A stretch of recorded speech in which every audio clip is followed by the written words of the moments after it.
सनातन की खूबसूरती साफ नजर आ रही है। महाकुंभ में लगातार श्रद्धालुओं का जमावड़ा देखा जा रहा है और अब तक 7 करोड़ लोगों ने आस्था की डुबकी लगाई है। हमारे सहयोगी लगातार अमित मिश्रा हमारे साथ मौजूद है संगम नगरी प्रयागराज से। सीधा उन्हीं का रुख करूंगी और तस्वीरें दिखाने की कोशिश जिस तरह से लगातार अमित करते रहे हैं। अमित, जिस तरह से अब देखा जा रहा है, आज 5वां दिन है, सीएम योगी ने आज पोस्ट किया है और इसके साथ ही संगम नगरी में वो सभी का अभिनंदन करते हुए नजर आ रहे हैं। सुरक्षा व्यवस्थाओं की बात करें, साफ सफाई की बात करें तो पूरे इंतजामात किए गए हैं और न सिर्फ भारत के ही हर कोने से बल्कि विदेशों के भी हर हिस्से से लोग पहुंच रहे हैं। आज जहां पर आपकी मौजूदगी, क्या कुछ नजारा, एक बार तस्वीरें भी दिखाइएगा अमित।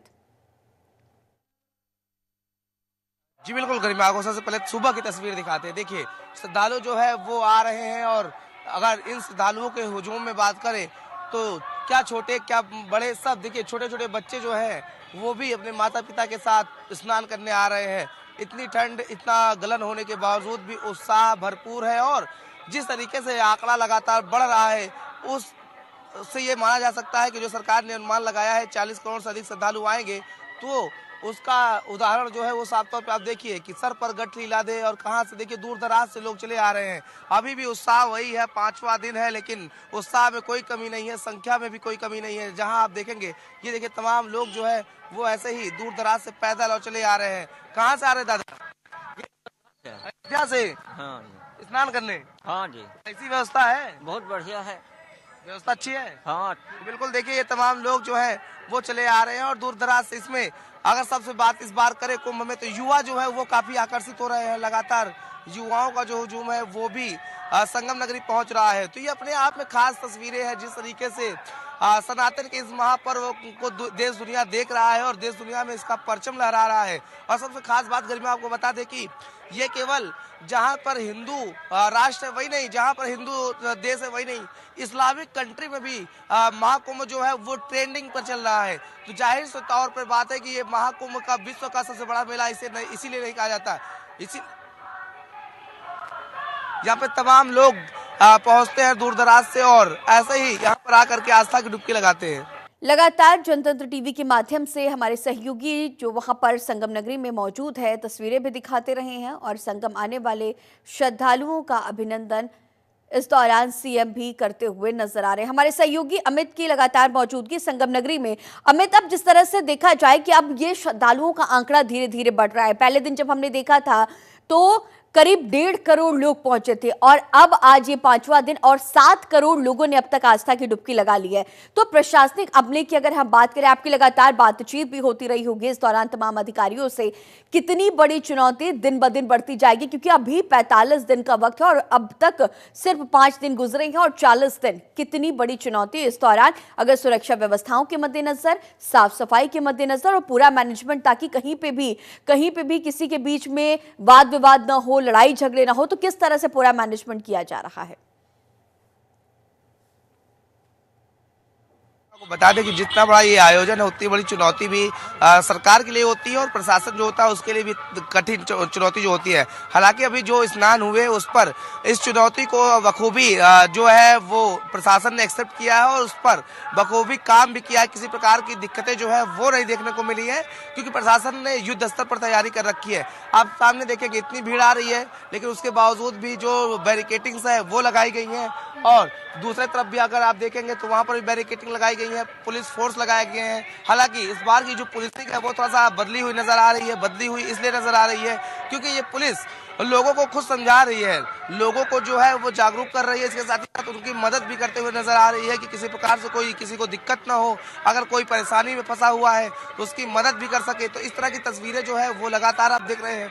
व्यवस्थाएं जो है वो व्यापक स्तर पर किया गया है कि भीड़ कितनी भी आ जाए लेकिन जो व्यवस्थाएं हैं उस पर कंट्रोल करने के लिए तमाम जो रोड मैप तैयार किए गए थे उस पर काम किया जा रहा है। और पिछले 2 जो स्नान थे वो स्नान भी देखने को मिले थे। तमाम लोग देखिए इसी तरीके से जो स्नान करने जा रहे हैं और ये देखिए बाबाओं की टोली जो है वो चली आ रही है। कहाँ जा रही है? तो देखिए ये तमाम लोग जो है वो ऐसे ही घूम रहे हैं और लगातार संगम की ओर जो ये श्रद्धालुओं का रेला है वो बढ़ रहा है। और अगर व्यवस्थाओं की बात करें तो देखिए साफ तौर पे आपको बैरिकेटिंग्स दिख रही होंगी, ये बैरिकेटिंग्स है। जैसे ही भीड़ ज्यादा होती है इन बैरिकेटिंग्स को लगा दिया जाता है। हालांकि अभी बैरिकेडिंग को खोला गया है क्योंकि श्रद्धालुओं की संख्या थोड़ा सा जो अमृत स्नान है उससे कम हुई है, तो व्यापक स्तर पर व्यवस्था किया गया है, व्यापक प्रबंध जो है वो किया गया है। किसी प्रकार से कोई दिक्कत नहीं होगी। तो चुनौती जो सरकार को है या प्रशासन को है उसको बखूबी उस चुनौती के एक्सेप्ट कर रहे हैं और उस पर काम भी किया जा रहा है। और अब ये जिस तरह से सनातन का ये महासंगम और महाकुंभ हम देख रहे हैं, लगातार जमावड़ा भी देखा जा रहा है। 13 अखाड़े पहुंचे हैं, सभी नागा साधु महामंडलेश्वरों की मौजूदगी है। ऐसे में अब इस महाकुंभ के जरिए ही सनातन बोर्ड की मांग भी उठ रही है। महाकुंभ में पहुंचे जो तमाम महामंडलेश्वर हैं, अब उनके जरिए सनातन बोर्ड की मांग उठ रही है। तो ऐसे में आने वाले दिनों में जिस तरह से अब देखा जा रहा है कि संगम नगरी से इस बोर्ड की मांग उठ रही है और उनका ये भी साफ तौर पर कहना है कि अगर सनातन बोर्ड नहीं बनाया जाता है तो वक्फ बोर्ड को पूरी तरह से खत्म कर दिया जाए। तो आने वाले दिनों में जिस तरह से अब देखा जाए कि ये बड़ी चुनौती आने वाले दिनों में सनातन बोर्ड की जिस तरह से मांग उठने लगी है, उसे देखते हुए आने वाले दिनों में देखी जा सकती है। बिल्कुल करीमा, देखिए जी, अगर अब बात करें तो 2019 में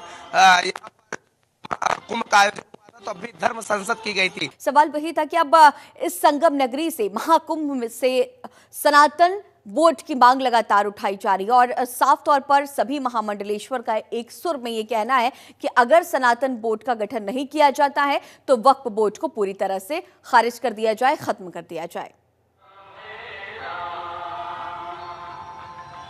जी बिल्कुल, देखिए हम आपको बता दें कि 2019 का जब कुंभ हुआ था तो उसमें भी धर्म संसद की गई थी और साधु संत जब इकट्ठा होते हैं तो धर्म संसद होता है और सनातन धर्म से जुड़े मुद्दों पर बात की जाती है।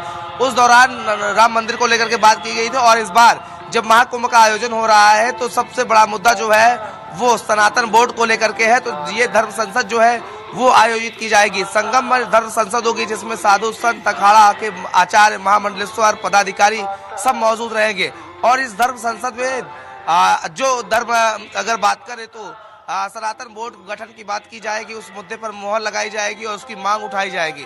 तो बड़ा संदेश जो है वो यहाँ कुंभ नगरी से जाएगा और इसको लेकर के धर्म संसद जो है वो बुलाने की बात चल रही है और अब देखना है कि धर्म संसद किस दिन होती है और उस धर्म संसद में क्या कुछ निकल करके आता है। हालांकि साधु संतों में अगर बात करें तो लगातार इस बात को लेकर के चर्चा हो रही है कि धर्म संसद हो और धर्म संसद में सनातन बोर्ड की गठन की बात की जाए। अगर सनातन बोर्ड गठन की बात नहीं होती है तो वक्फ बोर्ड जो बना हुआ है उसको निरस्त किया जाए। तो इसको लेकर के अब जो विचार विमर्श है, जो चर्चाएं हैं, वो जब धर्म संसद होगी तो उसमें देखने को जरूर मिलेगा।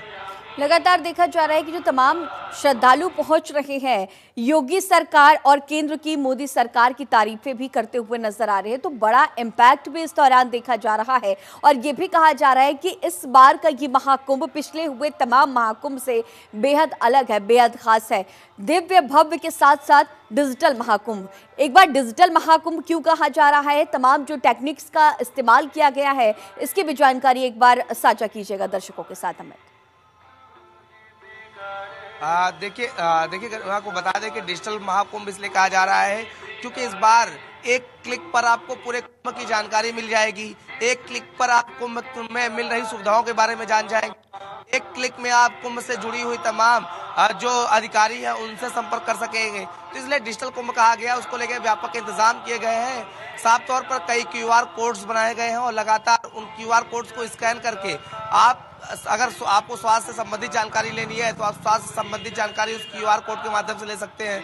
अगर आपको कहीं प्रयागराज में आप घूमने आ रहे हैं, आपको होटल की आवश्यकता है तो आप उसको QR कोड को स्कैन करेंगे, आपको होटल की जानकारी मिल जाएगी। अगर आप कहीं भीड़ में फंस गए हैं, आपको किसी की मदद चाहिए, हॉस्पिटल में डॉक्टरों की मदद चाहिए, तो आप QR कोड करेंगे तो डॉक्टर आपके पास उपलब्ध हो जाएंगे, उनकी लिस्ट उपलब्ध हो जाएगी। इस तरह के तमाम व्यापक इंतजाम जो है वो किए गए हैं। और ये कहा जा सकता है कि जिस तरीके से हर व्यक्ति के हाथ में मोबाइल होती है और वो एक क्लिक करेगा और उसको तमाम जो सुविधाएं हैं वो आसानी से मिल सकेगी। इसीलिए इस कुंभ को डिजिटल कुंभ कहा गया है। और प्रधानमंत्री जब आए थे तो उन्होंने भी कहा था यह कुंभ दिव्य कुंभ, भव्य कुंभ के साथ साथ डिजिटल कुंभ होगा, यानी हर चीजें जो है वो एक क्लिक पर जो श्रद्धालु आएंगे उनके मिलेगा। तमाम इसीलिए देखिए श्रद्धालुओं का जत्था जो है वो लोग लगातार बढ़ता जाता है। और आप देखें कि तमाम जगहों पर QR कोड जो है वो लगाए गए हैं जिससे कि वो स्कैन करके आराम से किसी भी चीज के बारे में जानकारी ले सके, उस स्थल के बारे में जानकारी ले सके। या कोई श्रद्धालु प्रयागराज पहुंच रहा है, अब उसको प्रयागराज में घूमना है और प्रयागराज के बारे में उसको पता नहीं कि कौन कौन सा स्थल वो घूम सकता है, तो वो QR कोड जो है वो स्कैन करेगा और उसको प्रयागराज के आसपास की जो चीजें हैं वो उस QR कोड में देखने को मिल जाएगी।